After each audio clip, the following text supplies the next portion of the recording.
But in my eyes, LeBron James was probably told by Adam Silver after he came out and said, well, if there ain't fans, I ain't playing or something like that. Adam Silver might have said to him, like, hey, listen, I will take into consideration what you said there, but we need you to understand that this is a massive ordeal. We have doctors and stuff like that. So then LeBron had to back off that. But if you don't think what LeBron James says carries weight in the NBA, you're crazy. And I would assume the NBA looked at what the finances would be if there was no tickets being sold. I guess in Golden State, it's $3.5 million a night they make off of concessions and tickets and everything. I would assume that also went into play. But I think what they're worried about most is the players' health. In the NBA, it is a superstar-driven league. They've embraced it. It's what basketball is. If you listen to Charles Barkley talk about it this morning, Jay Williams talk about it, anybody that's played basketball, you breathe on each other, you sweat on each other, you're around each other on a very regular basis in basketball. There's a lot of touching.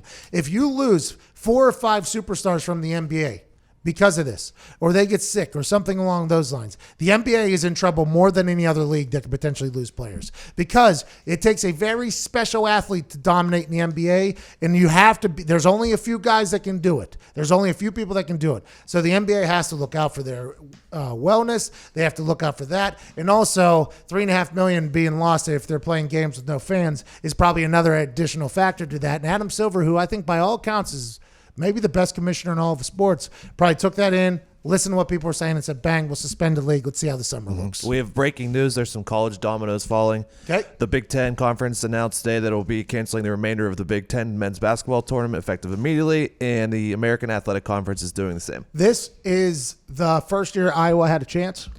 I mean, yeah, it's just unfortunate. I was really looking forward to watching them play today. God, not your day. Ty, we talked about not being selfish today. Yeah, I know, but I mean, Ty, this is a big don't be selfish day. it is, and I agree 1,000%.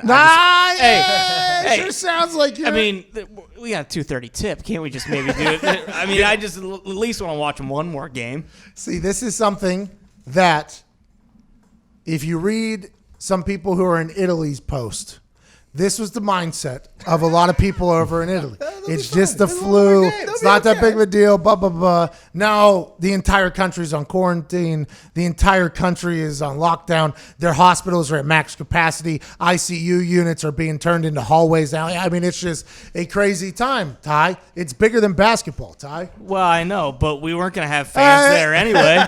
We weren't going to have fans there anyway. I was football school.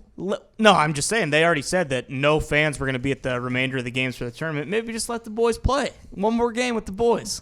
Sounds like the NHL is going to shut it down today, too. Suspend it? It seems like it, yeah. All signs point to them. March Madness is going to get suspended. I mean, this is just the way it goes. Are the NBA fans, or the NBA and the NHL, are they going to allow fans after the suspension when they come back?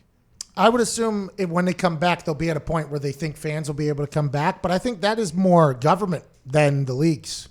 Like, for instance, in California, it was a part of government. I don't know what health person, officials, whatever. Yeah, they're the people that are saying no more than 250 people are allowed to be gathered together, and the SAP Center was shut down by the government as opposed to the leagues themselves. But I would assume that the government, both local, federal, and the leagues are all going to be in the conversation to figure out when it's right to come back. They're going to want fans back at the games, and that's going to be a big moment, by the way, when those fans get back in and whenever this finally gets back to some normalcy, because, I mean, this is insane right now. This is a wild time to be alive.